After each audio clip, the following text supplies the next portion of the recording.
Hey, I'm Lisa. I'm Anishinaabe on my mom's side and a member of Beausoleil First Nation, and I have European ancestry from my dad's side. I play guitar, I plant gardens, I make art, and Tanya, I really love to cook. Nice. Well, I'm Tanya. I'm Secwepmec and settler background. I'm an artist who loves living at home on the edge of the forest in Secwepmec, where you visited before, Lisa.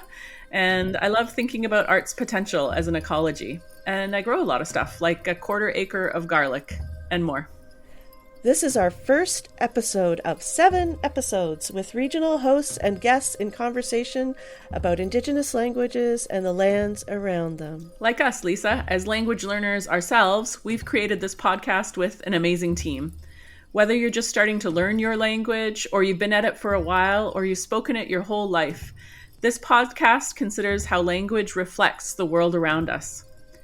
Lisa and I worked with hosts who create conversations that share insights from both the bush and the city across different nations, exploring how language connects to the land. And in this episode, we take you to Vancouver, the territory of the Musqueam, Squamish, and Tsleil-Waututh. Cultivating the conversation in this episode is our regional host, Jaz Wyss. Jaz is an artist who does amazing work with plants, gardens, and digital art and media art, and she involves youth in a lot of these projects. Guess what, Lisa? I met Jaz almost 30 years ago. Whoa, that's a while ago. Yeah, it was during an Access to Media Education Society Indigenous Youth Media Camp on Galiano Island, where as a young media maker herself, Jaz mentored me and others, and she continued to share her Indigenous plant diva knowledge, inspiring me to learn more about my lands. Wow, out on the island too, like away from the city. That's amazing. She's done so much. So now I guess our listeners get to learn from her too. Enjoy as we broadcast the seeds of Indigenous languages.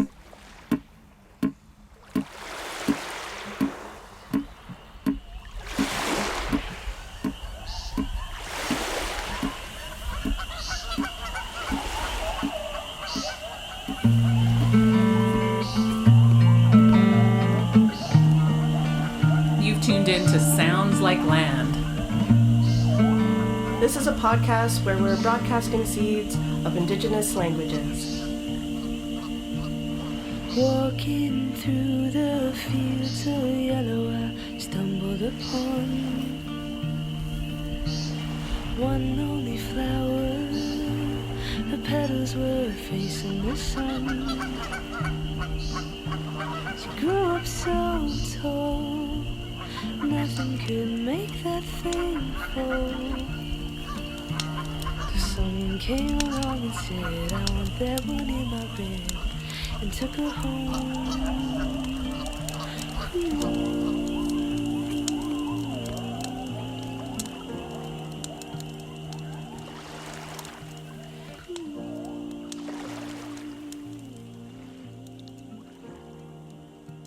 You are listening to episode 1 of Sounds Like Land, and I'm your host, T'uy't'tanat Cease Wyss. I'm an ethnobotanist, an interdisciplinary artist, and I like working with both land-based materials and forms, as well as Indigenous futurisms. This includes animation, virtual reality, augmented reality, artificial intelligence, and is also not limited to the media arts, but is also about the theories of time traveling and esotericism. I'm in conversation with my daughter, Senaqwila Wyss, and 2 of her children. We are in the Indigenous community garden in the village of wemelch'stn, and we are enjoying a warm summer day in the shade of the large covered area we installed last spring to help us with our garden work parties for all seasons. She has brought 2 of her 3 children with her to share stories of language use in the garden. Hatquile tnoyap, T'uy't'tanat Cease Wyss sna, an hat and squalowin, an wemelch'stn squalowin titsits. welcoming people to this episode that is taking place on the ancestral lands of the Squamish Nation. We are in the village of wemelch'stn, and wemelch'stn is where the bears cross the river. So what they do is, it actually signifies when we had so much salmon here, that there were millions of salmon in this river, and we're in the riverbed now in this garden, and where that this place is named after. So imagine there were millions of salmon, and back then our ancestors didn't have shoes. They had to have tough feet. They were really calloused. They could actually walk over the backs of salmon because they were tough. I always told my mom, we're in the pitiful generation because we wear shoes, we are tender, and we are harmed easily. We're not as tough as our ancestors, but there is the fierce element of our ancestors that run through our blood and that take on the rugged tasks of dealing with our rugged exteriors of the coastal shorelines and of the big mountains that are quite rugged and dangerous. So here you are in wemelch'stn, the place where the bears cross over and where the humans cross over the river. And we are in a community garden that has become an indigenous community garden, and it is decolonial.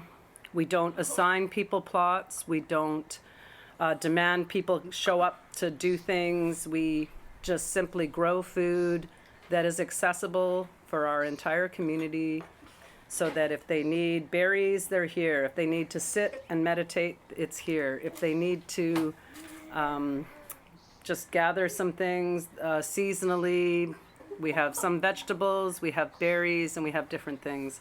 But that's what wemelch'stn is to us. It's a village site built on a riverbed that was moved when colonial settlers arrived, and now we are in this flat area that was a river, that is a traditional riverbed. It's very rocky and sandy, and we've had to build the soil over 15 years. So that is wemelch'stn. That is the Harmony Garden at the Panamai at wemelch'stn is what we refer to it now, through our beautiful language leader that I will be introducing now. And I am going to be in conversation with this wonderful young matriarch who is herself a gardener and who is teaching her children to be on the land every day. Hat sgwael, ewtnoia, Senaqwila Wyss, tl'a slahan ochomeo, cultiat settle, T'uy't'tanat Chisha, a lily a hope a kmeat manman. To share in our Squamish Nation how we often introduce ourselves is that we would usually maybe introduce our parents or grandparents. And for myself, I like to really focus on the matriarchs in my family, of showing kind of, we would all like often maybe refer to our villages that our family comes from, or who our ancestors are, to help when we talk to other families or other communities. It helps to build that idea of our connection to the land as who we are and where we come from. So I would share my late grandmother is Barbara Wyss.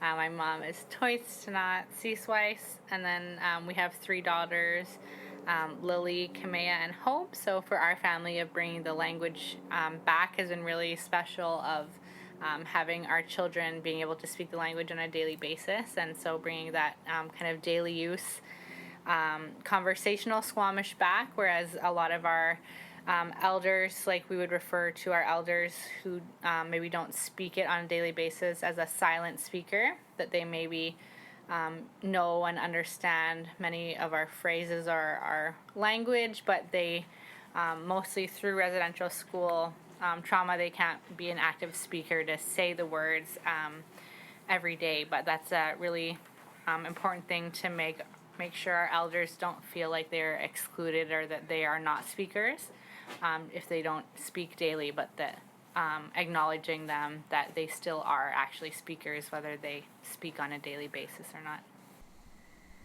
But I'd like to really know what moved you to learn your language. Well, definitely yourself. So my mom and grandma always really kind of going at every chance that we could, especially growing up not really in our community. We grew up a lot like in East Van from a lot of my childhood, so just being like I wasn't always necessarily involved in every single community event where maybe there was like speaking happening culturally, but still having that connection of in a sense it still felt like being at home, but also just not being in the community on a daily basis, that I wouldn't have like conversational language spoken at home, especially of having just like many ways of my grandma sharing little bits and pieces throughout my life of hearing the impacts of residential schools on herself, especially her being the oldest of her siblings, so being in residential school the longest of many of like people in that age group. So just seeing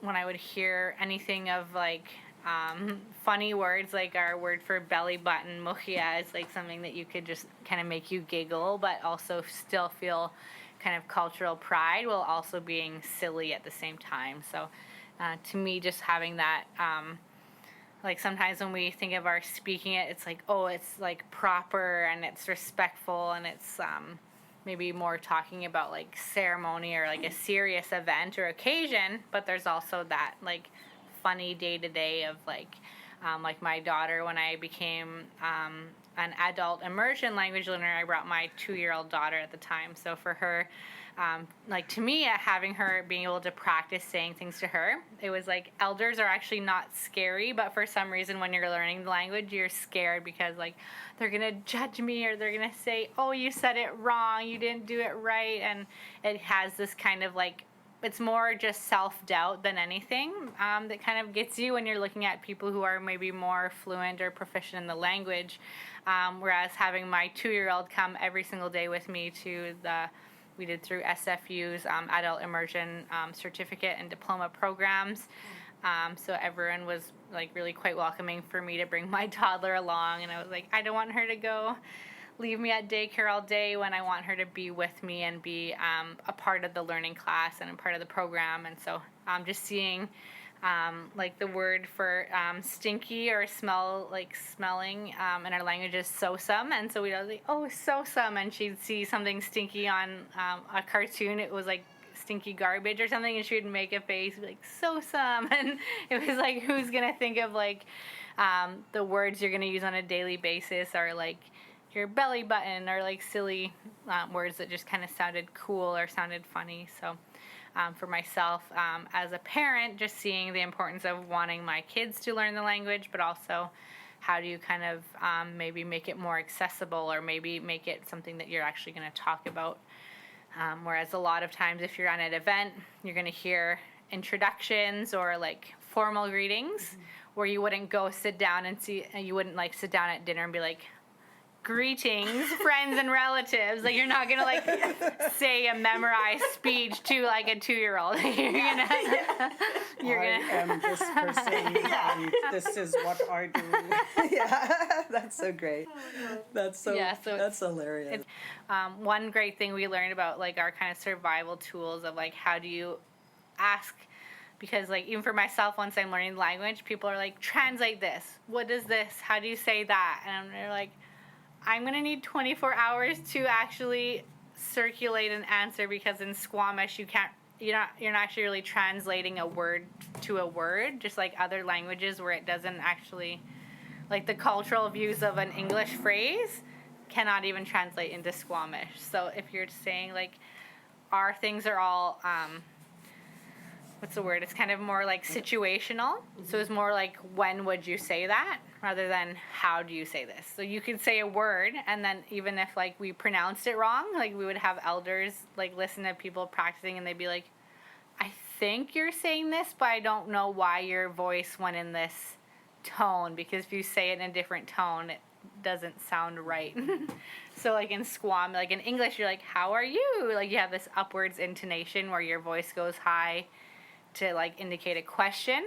But in Squamish, it's kind of the opposite. It's like the song of our language, where it kind of goes in a downward, deeper at the end of the sentence. So if you were like, Chokmaha, you'd be like, I think you're saying how are you, but I don't really understand why are you saying it with the tone at the end rather than at the beginning. So that's why I've always felt like having my children, I'm just like practicing with them, and then it kind of, for some reason, just takes this barrier away of like, they're not judging me, or they're not going to laugh if I say it wrong or say it weird. They'll just be part of their learning process. So definitely just feel like that intergenerational healing for our family was to have our children being a huge part of our language learning. Of it just kind of just takes this barrier away of like, kids don't have that self-doubt yet that we do as adults. We're like, I'm so wrong at doing everything, and kids are just like, you're doing great. So like, kids should be the center of like, bring your kids to where you work and have them be part of what you're doing. So if we're learning the language, they're learning the language. We're like harvesting plants, they're learning to harvest the plants too. So it's all about making all generations welcome. Like elders, sometimes they're like, oh, I'm not, it's not accessible for me to come. But whereas we make this garden accessible for everybody, all age groups, and making sure that like elders could be a teacher or a learner. Children could be a teacher or a learner. There's no kind of age restricted boundaries of seeing that everyone has a kind of gift, especially in the garden, of maybe people have certain ways of tending to plants, or like certain tips or tricks, or just with our language of seeing that there's like learning opportunity. Could be just picking berries. It could be going out somewhere on the land, and you could just talk about something that you're observing. So when we hear animals, that's a whole learning opportunity of how do you know, there's maybe different ways to talk. Like for counting, you would count animals and a different like vocabulary list than you would count strings of yarn, than you would count people. So our language has like, there's like, just like if you list numbers 1 to 10, that's just like the set of numbers for counting. But if you're like otnos oyam means like 2 berries, versus otnos is just a number 2 if you're describing other things. So our language is so specific that if you would want to like talk about present time, or if you're talking about the past or the future, that there's like specific ways that you're referring to something based on kind of situationally, like, can you see it or not see it, or does it physically exist, or it's something you cannot see but we know it exists kind of thing. So it's just so seeing those ways that we view the world is so different than English.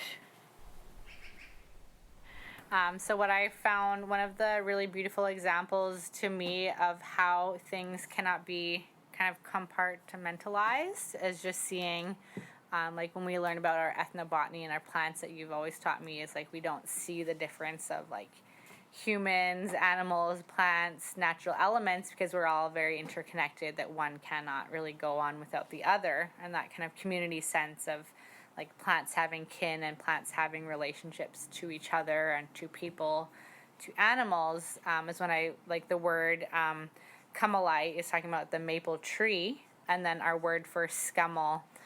So in Squamish, when you add an S to the beginning of a word, it kind of makes it into a noun.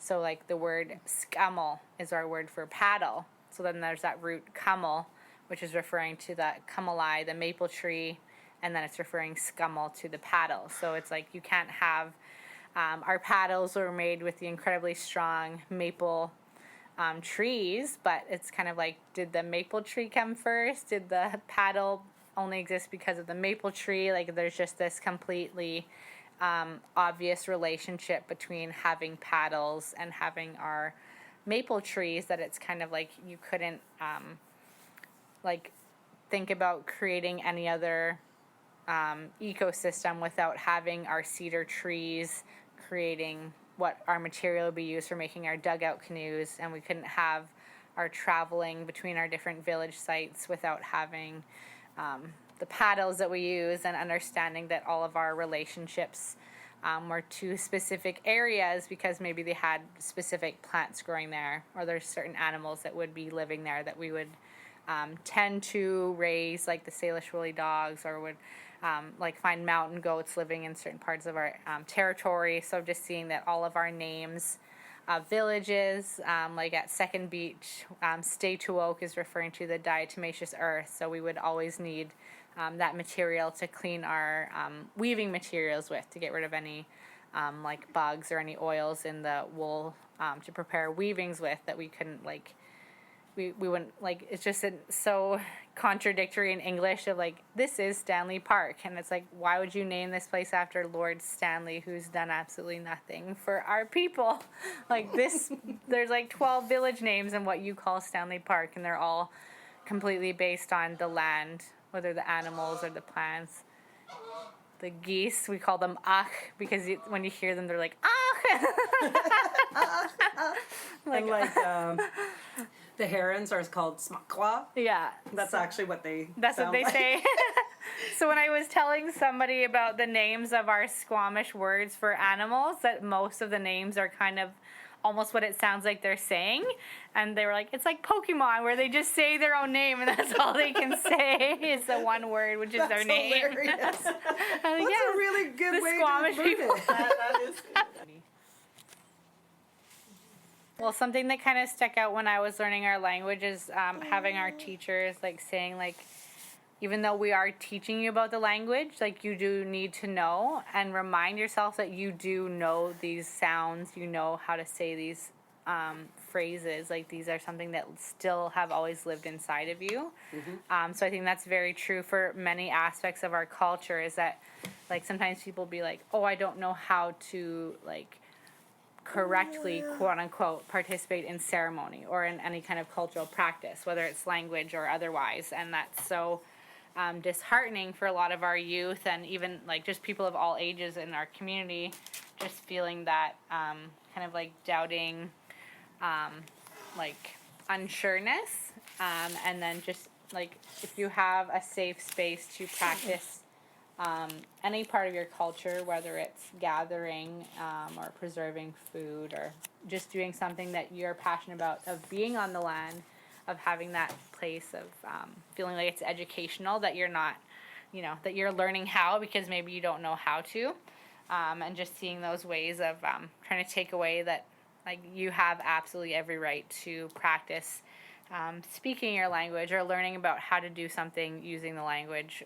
with you. So just for me, of like our communities, that I've just seen so many struggles, like often due to the horrible food that we only have access to store-bought food, and that's how our garden really came to be, as a place that we had nowhere to access traditional grown foods, whether it's for drinking tea or cooking it as food, preparing it for winter, you know, even just canning berries or something for jams. But how do we build stronger communities if people don't even believe in themselves because they're told they're not good enough? Like, how do you build kind of that self-confidence, helps like raise the community kind of like from the ground up, as if everyone's being told that they are not good enough as a person, then how can they even grow and develop everyone as a nation, as a whole community? It's so beautiful. Thank you. I think it's, I mean, and that really shows in how you're raising your children and how you're working with them and how you're, you know, you're patiently teaching them things, and that's that repetition over and over. Like, for example, just like, yeah, using our language on a daily basis. Like, we were at a restaurant and my daughter was like about 5, and they're like going around, we're ordering breakfast, and they're like, oh, we'll pass it to you for you to order. And she's like, I want OOs. And the waiter's like, I don't know what that means. And then Kamea's speaking, she's saying eggs in the Squamish language. So she's like, I'll have the OOs. So to me, it was funny that like there's certain words that we can just use on such a daily basis that the kids are like, I don't even know how to say this in English. Like, I don't even know what the English word is for muhia, because we just say muhia only. So just seeing that kind of, with that repetition of just seeing that kind of normalizing, talking about family terms or day-to-day words, that if you're just saying OOs every day for breakfast, for eggs, that we just have normalized using our language to each other on a daily basis. It's so fun. Yeah. And it's like, people, I think now more than ever, people know there's more than one language in this so-called country of Canada. But what I think people are seeing is that, Indigenous people have been here the longest, and they're only hearing our words now, and it is awkward. Like when I was starting to learn the language, I would just like try to narrate random things that I was doing, like chinme omsam, like I woke up. Just like look at like a wordless picture book, or like how could you write a little story of like a 10-page story of like your like a day in the life kind of thing. So like I woke up. We ate mush and berries for breakfast. Like we sat on a chair, like just like how do you become it's definitely like routine for me as like a parent and a dog parent of like routine just becomes so essential to having having some sanity, having some stability in your life of just knowing there's like certain things that you gotta do all your routine, check all those things off of whether it's just saying your. It's recording again, but the baby did press stop. She's like, I'm done. It was halfway across the table, and she managed to grow longer legs and get to it.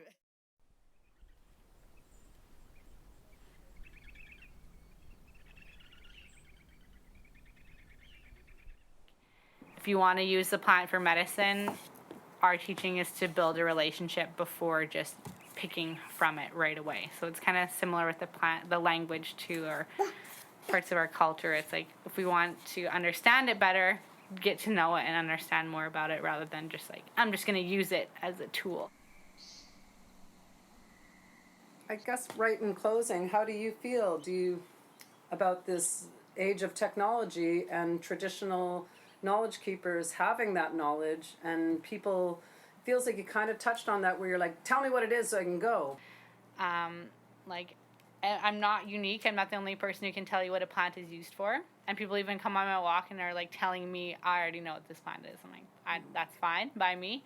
But it's for what I like to specifically share is that relationship building and that kinship, that friendship that we see plants as our friends or family members, and just seeing that relationship that one specific location might have a very certain way of growing, like salmonberries. Like we've been to special salmonberry patches that are unique to every other salmonberry patch we've been to. So being on the land, there's very specific locations that they can only grow in a really special way, I found. So just seeing that it's like, information is everywhere now. It's much more accessible maybe, but it's also, like over accessible where it's like anyone can just talk about, this is a rosehip, it's high in vitamin C, it's good for your heart. Like we're all now aware of what it's for, but then it's like, what are the side effects? Like we can teach everyone about frog leaf, plantain, because it's very easy to find. But for myself, I'm like, maybe there's people who teach about Devil's Club, but I'm not going to personally teach about Devil's Club because I'm going to teach more beginner level groups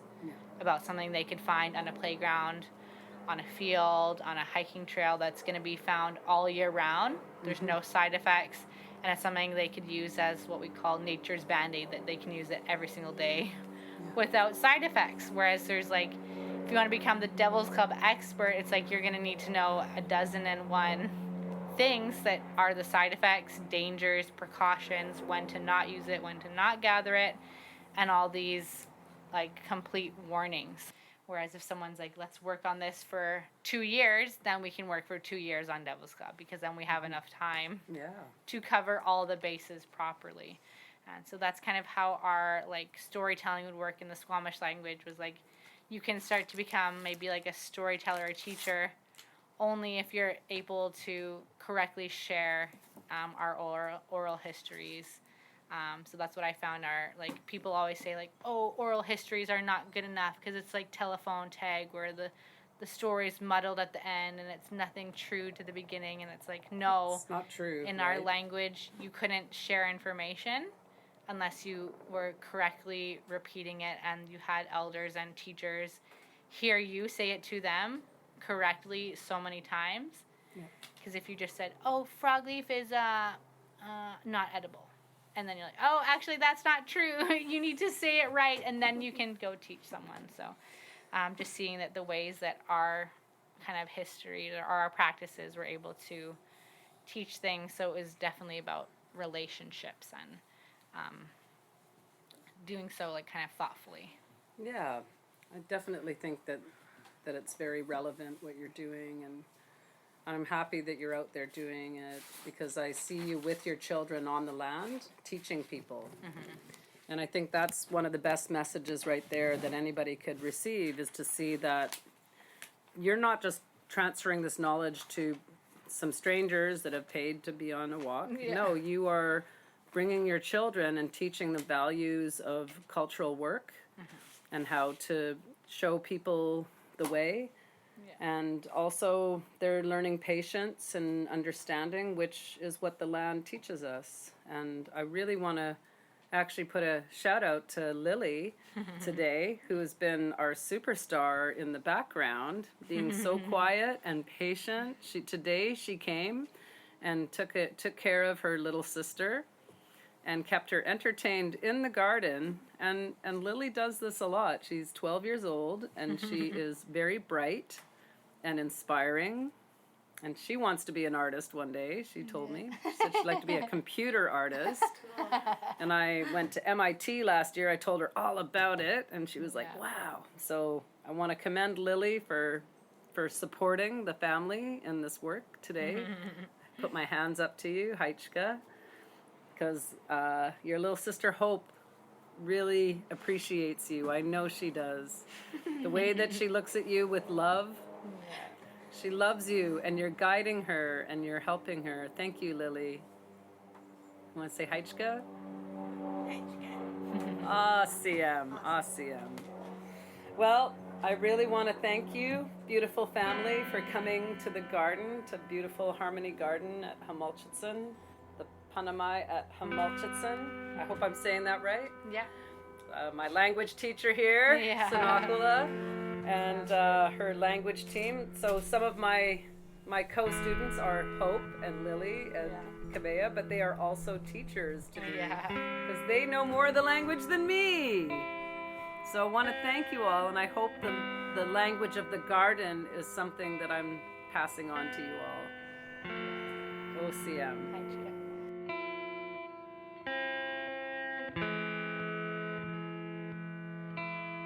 As we wind down our visit with my family, we are going to go hop into my truck and haul ourselves across the Lionsgate Bridge to a small garden nestled between two older buildings that we installed with youth and community members in 2019.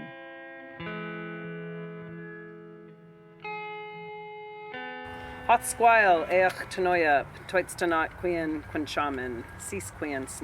I'm coming to you live from the Chésha7 garden, which means new growth in the Squamish Nation. And this is a wonderful urban garden that has been created by a collaboration with Indigenous youth and myself through the Gallery 221A that is an art center in Vancouver. And they wanted to bring in an Indigenous local ethnobotanist to create an Indigenous garden for people in the Chinatown and Strathcona community region of Maine and Union. So we're situated at the foot of the Georgia Viaduct. We're across the street from modular housing called the Nora Hendricks Housing. And we're in the gateway to Vancouver's Chinatown. Is that where we are, I think? And I'm here with a couple of amazing young Indigenous folks, and I'm going to have them introduce themselves. Hi, my name is Jaz Whitford. I'm Secwepmec. I grew up around Kamloops and Shuswap Lake areas. My grandma and dad are from Adams Lake Indian Band. I came to Vancouver almost 10 years ago now and started working with CIS here in Chinatown almost 6 years ago now. Been involved with the site that we're on currently the whole time it's been here. And yeah, just watch the plants grow and take care of them on a regular basis and do arts programming here. My art practice is mostly based in visual arts and performance art. There's a lot of crossover with plants and culture, so. I'm Soloman Chiniquay. I am Nakoda, Sioux, Pomo, Black, and Filipino. I grew up in Morley, Alberta, Manithni. Yeah, Jaz roped me in on this a few years after the start of the garden, and I helped them with programming.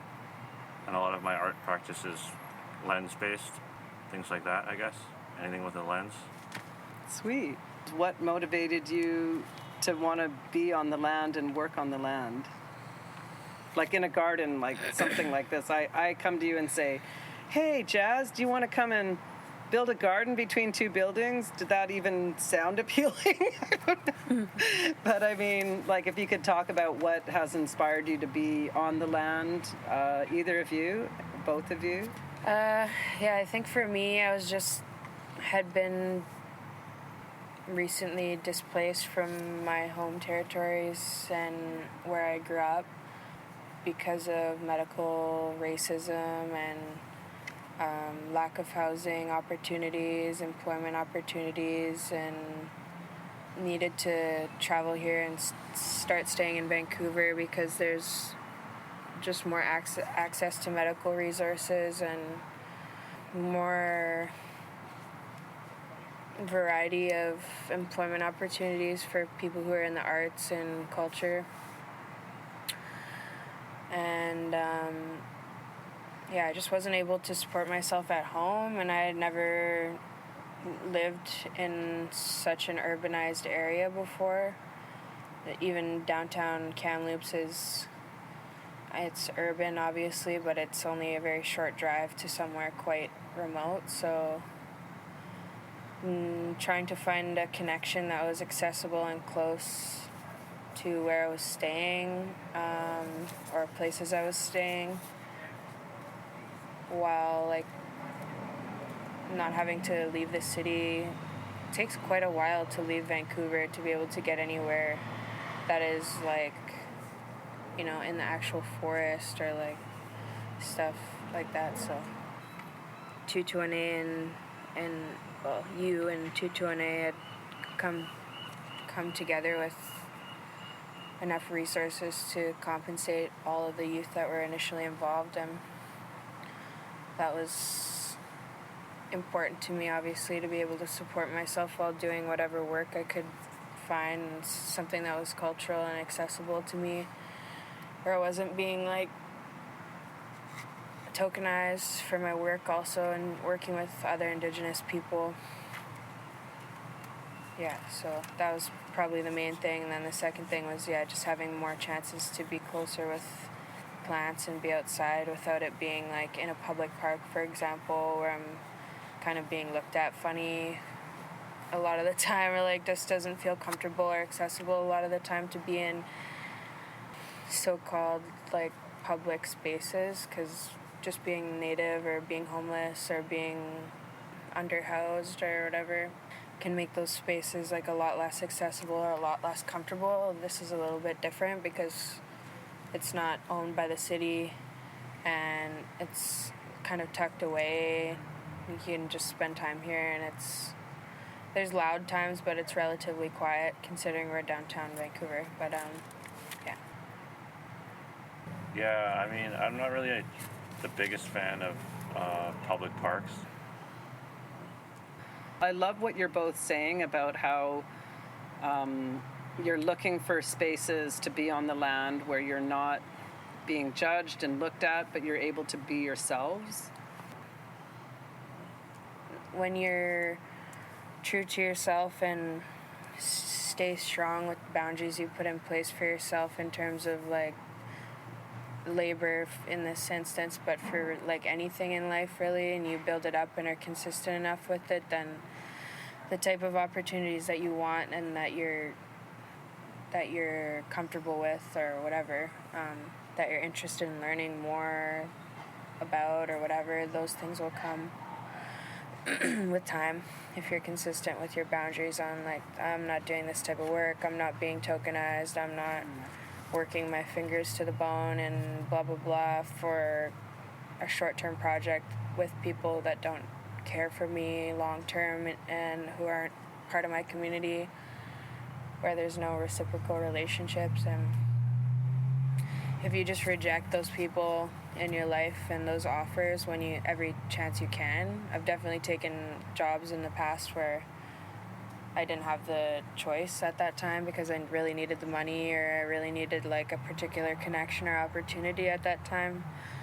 But as much as I could, I said no to being tokenized or being taken advantage of for being a young Indigenous person and in the arts sector, in the nonprofit sector, in different places where they're just specifically looking to engage Indigenous youth in different ways, and they'll use that type of language, but in the end it can be like a really damaging experience a lot of the time, and the communication is weak, and the people who are running programming are kind of social worker type white folks or very very played out native folks that are just kind of going along with whatever they can because they feel like obligated to share resources they have access to, and that has its own, there's a reason why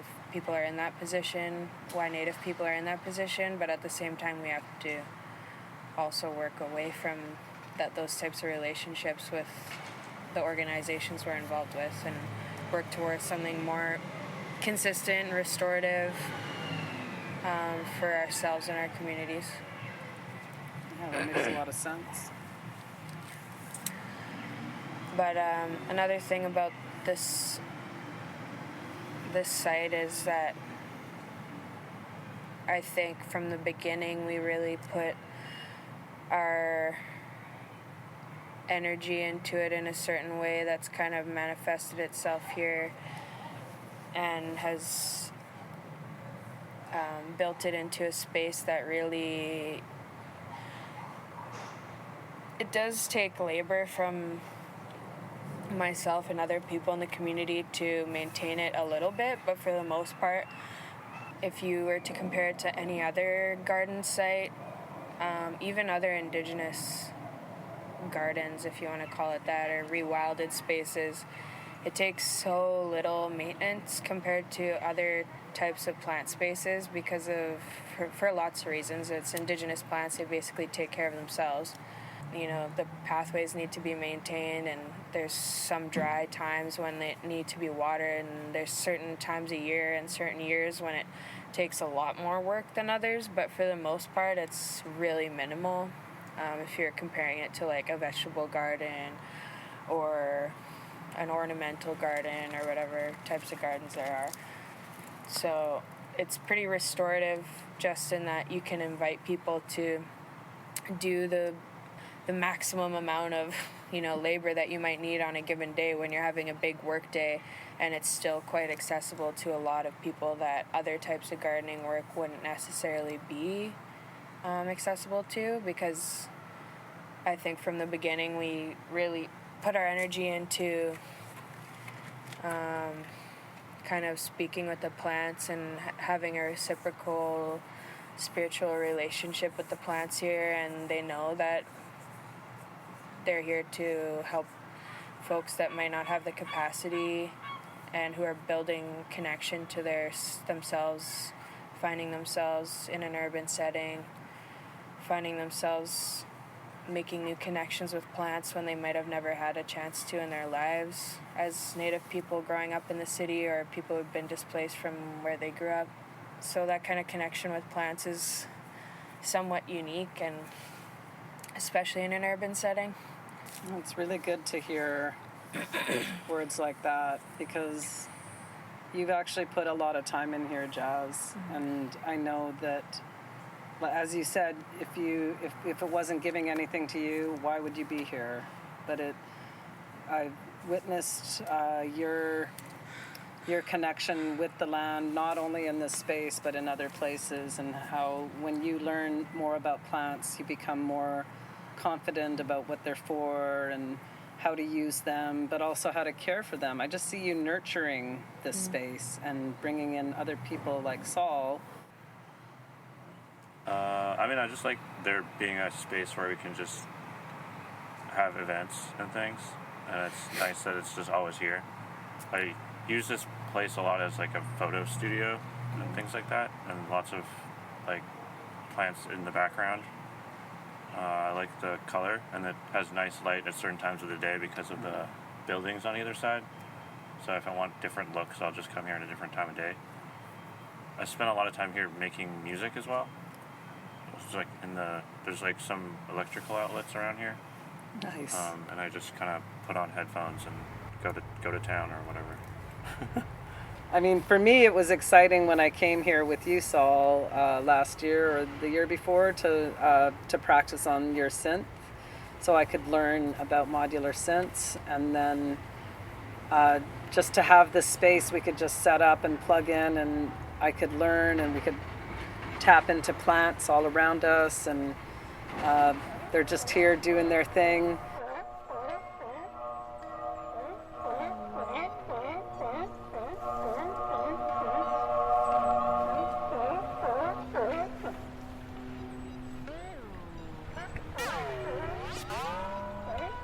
Yes, so what I have is what looks like a mixing board with knobs and buttons, and then cables, and so these cables connect from the synthesizer, the modular synth, a specific one that I use called the Zion, and it connects to, you take one of the wires that connects to plants, and you can use either a wire, which is good because you can plug it into a mushroom, which is soft, or a little alligator clip that you can put around the branch of a plant or a leaf, and it picks up all the signals of those plants, and it's often referred to as the biosonification of the plants. So the plants sounds that it's making based on electrical waves and energy.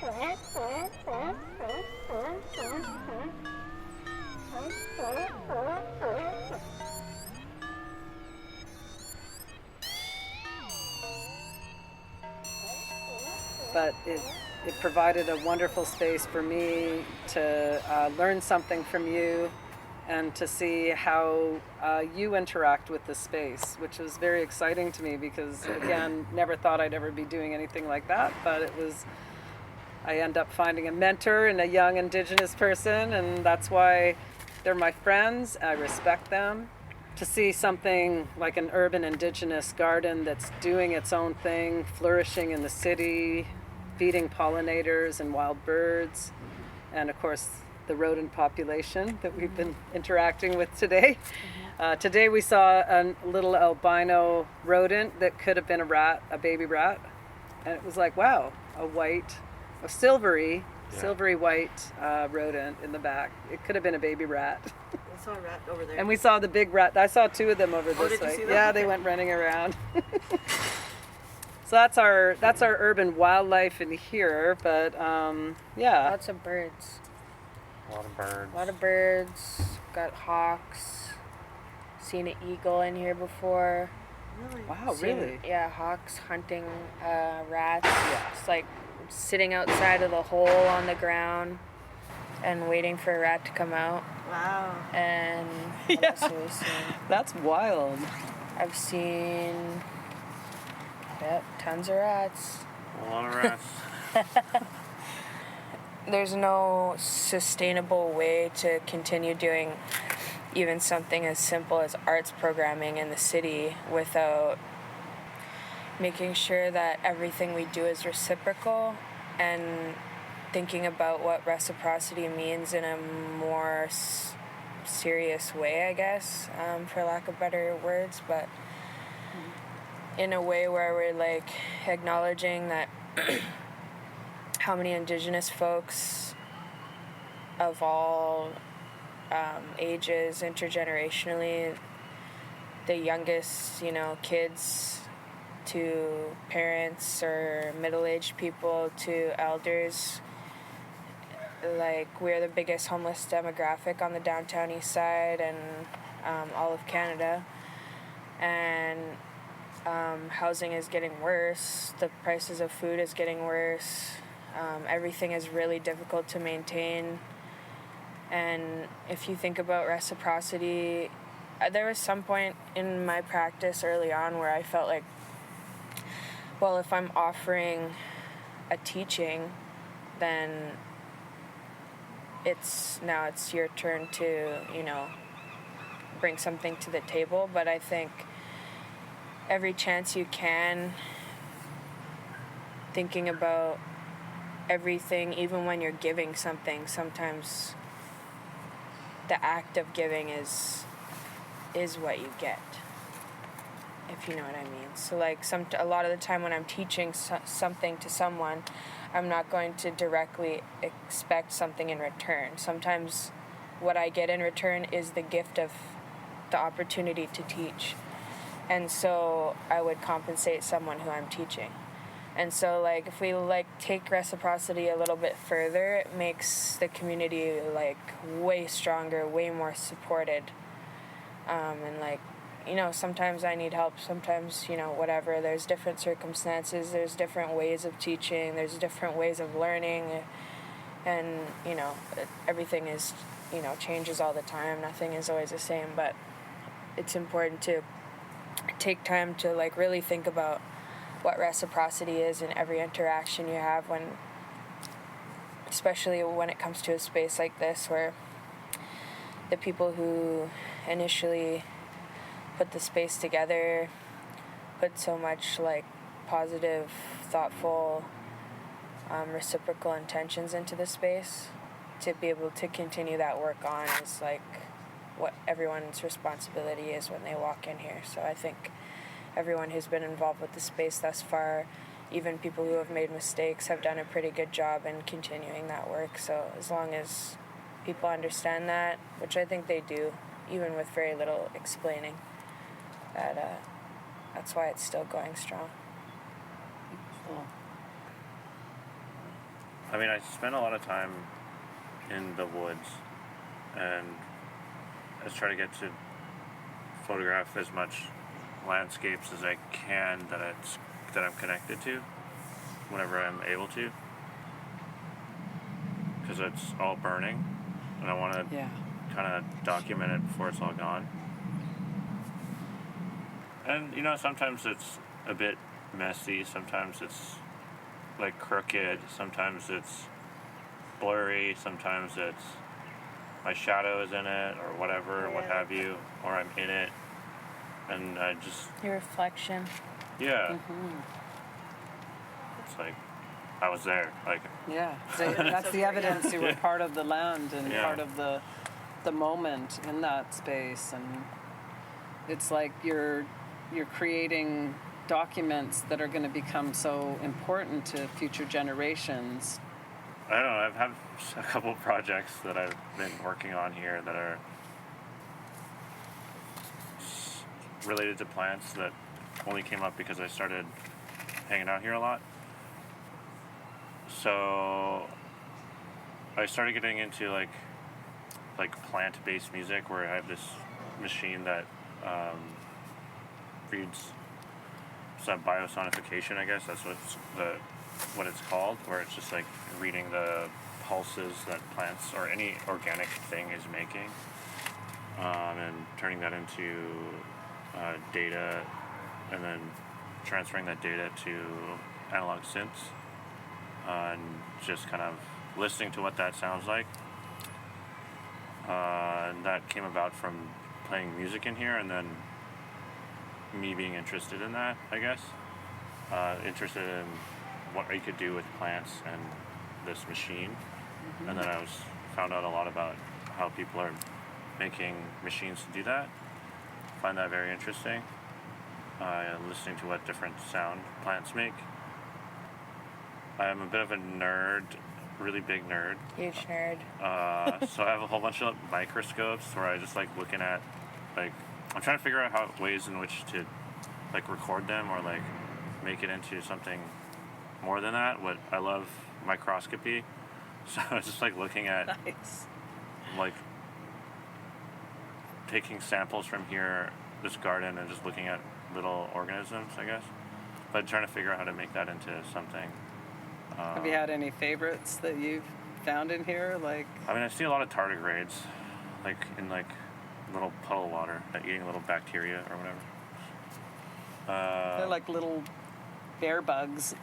They're like the bear of the bug world, and they kind of float around and Yeah. do cute things. Don't really know what to do with that, but something I'm looking at, just staring at. Your research, your studies. Yeah, I like finding different ways in which I can work with plants in this garden, so I often try to look for stuff like what I just said, the biosonification and microscopy. That's so cool. Yeah, so it's just like different things like that, I guess. I don't know. And Jaz, you've done some drawings for a booklet or for the web and signage, right? Yeah, and we've also done visual descriptions, visual audio descriptions of the garden. But yeah, I do some tattoo work that's based on photographs of plants. I do abstract paintings with like sketches of plants as the like main conceptual piece, using them as like a medium, I guess, to like comfort maybe, for like, I feel like a big part of what I do in my practice, my community practice, like visual art practice, I guess any medium that I work in really, I think like one of the biggest things that pushes me forward or influences me is like how to create comfort for people. I feel like in the world we live in our generation especially, people are constantly anxious and uncomfortable, they have anxiety, like they don't always have people to comfort them, they can't comfort themselves, they don't have stable housing, they don't have food, that keeps their bodies in a state of comfort. People are struggling a lot, so if I can make a piece of artwork that someone could put in their house and it makes them feel like at ease or warm, as just one word that I could use, or if I can bring people here to this site and make them feel at home. I think plants do that for people a lot, but yeah, being surrounded by plants and the vibrations and the energies and the spirits of the plants and the soil here and the birds and the insects and everything that we have here that don't necessarily have in other parts of the city, especially not in the same way. There's just space for people in the space, the way that it's situated. It's basically just enough space for the plants and for a few people to sit intimately, and that makes it like very different as a plant space in an urban setting. That's what makes it like more intimate, more cozy, makes people feel more relaxed or at home. You don't feel like you're being surveilled or watched by other people. It's like quite an intimate space, and it's like a rare thing to come by.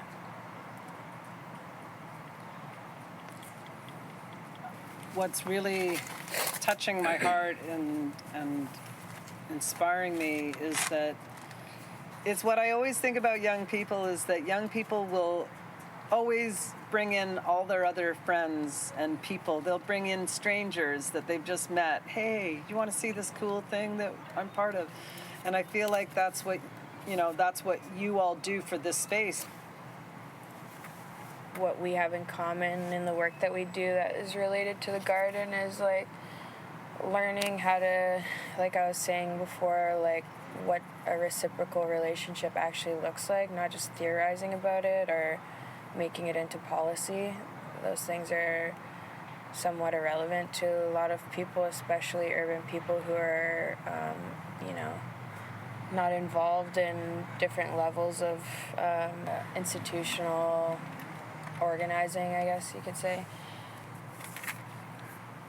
Learning how to teach and have conversations and share the knowledge that we have about reciprocal, like, careful connections with people looks like, and what it looks like to be thoughtful enough and at times like quiet enough to listen to what other people need, and then not feeling frantic to try and help people. So I guess by that I mean, like, a lot of the time when someone is like in a caregiver kind of position, for lack of better words, like when someone calls on them for help or when they find someone who needs help, they are frantically looking for ways to provide what that person needs, but that's just not a healthy thing to do and not a healthy way to build a relationship between individuals or with communities. Finding ways to avoid that and instead to generate relationships where it's like, even though some issues are urgent and need to be solved immediately, others, even if they are urgent, you know, situations that people need help with or things in their life that they need to be taught, like sometimes the best thing you can do for them is take your time to learn how to help them.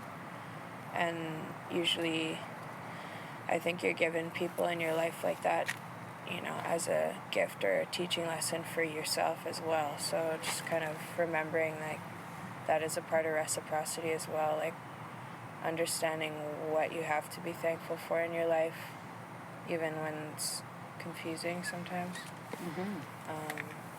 And also taking the hits, like when you have things that you absolutely cannot be thankful for, and being able to depend on those people around you to be there for you as well. It's very important to have community support and to be able to build your own communities, which I feel like you two are people that really think about the people you want to be around and how you want to be in community. But you also know it's not all about work. It's about having fun and dreaming of your own goals, right? No matter where we are or where we are displaced from or displaced to or taken from, wherever we end up, we always have the land with us. It lives inside of us, in our hearts and our minds and in our spirits and in our culture and in our ancestors, and nobody can take that away from us. So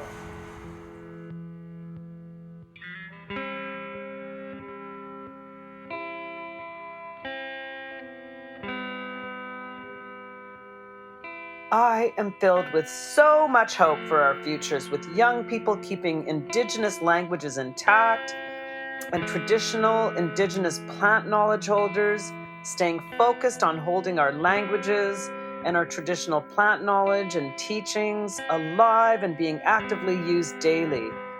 We must continue to keep young people connected to all of these ancient teachings and being on the land and the waters. They belong to the land. OCM.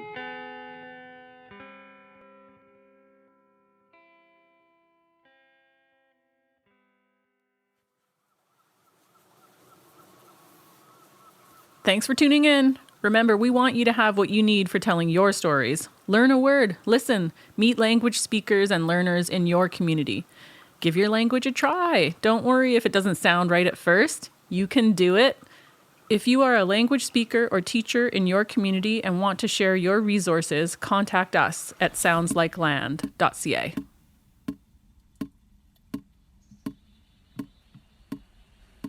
Our host for this episode was Cease Wyss. Our guests were Jaz Whitford, Senaqwila Wyss, and Soloman Chiniquay.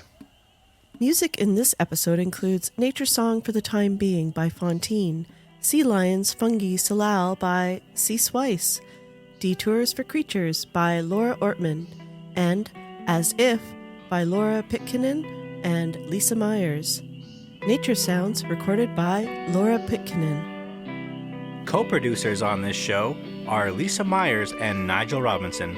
Project coordinator is Dana Prieto. Researcher and production assistant is Laura Greer. Engineering is Mark Marilainen. This podcast was created with the support of the Canada Council for the Arts, the Social Sciences and Humanities Research Council, the Digital Justice Fund, and York University.